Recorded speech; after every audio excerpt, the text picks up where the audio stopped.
Joining us now, investigative technology journalist Mark Harris, who's been monitoring these hearings ongoing this morning. Sir, thank you for being here. Do you feel like any questions have been answered as to exactly what went wrong that we didn't know before these hearings began? Yeah, I think we're starting to get a picture here of what might have happened.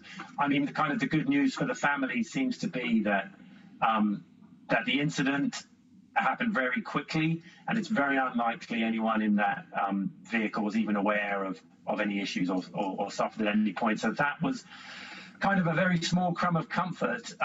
So we're learning that, and then we also, but then on the other side of the scales, we're also learning that, so many questions about the safety, so many concerns about people who are closely involved with the build, the construction, and the operation of that vessel. We're really unhappy with it. I think it's really telling that both the director of engineering and a director of operations, neither of them said they would ever go in the vehicle that they were, their professional lives were about developing and putting into operation. So, there really is a lot of questions being asked. And I think we're starting to get a little picture of what happened that day. Right. And then the question that becomes glaring is, was it motivated by financial gain or by scientific exploration, or a little of both?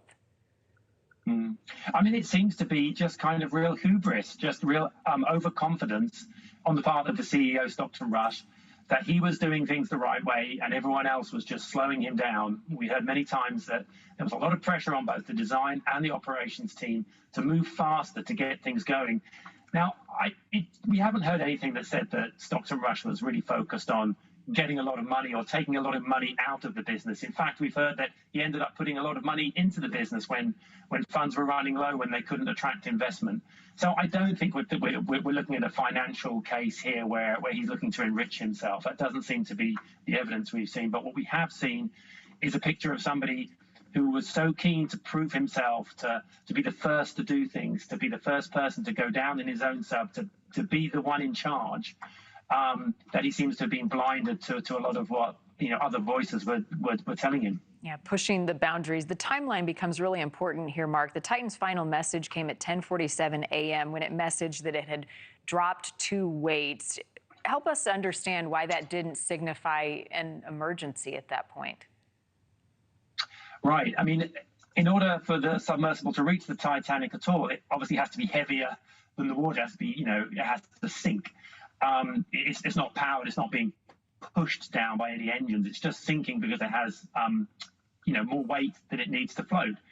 And obviously, as you get close to the bottom, and 4,000 meters is a long way underwater. You have to get down there as quick as you can, because the journey is not the most important bit. The most important bit is seeing the things at the bottom. So when you get close to the bottom, you have to start dropping some weights there to make the craft a little less, a little more buoyant, so it starts to slow down. So that's what we heard from one of the operations guys, Tim Catterson. He said that's quite a standard procedure. You would drop some weights to slow your descent, so that you didn't reach the seafloor with a bang. You just reached it quite gently. Well, I appreciate you sharing that one piece of information that we have learned as we asked so many questions, that there was likely no suffering as we think of those who were on board the Titan when it imploded. Mark Harris, thank you. These hearings ongoing again, expected to last another week and a half or so. Appreciate your time. Thanks, Marni. Thank you for watching. Go to newsnationnow.com to find NewsNation on your television provider. And don't forget to click the red subscribe button below to get more of NewsNation's fact-driven, unbiased coverage.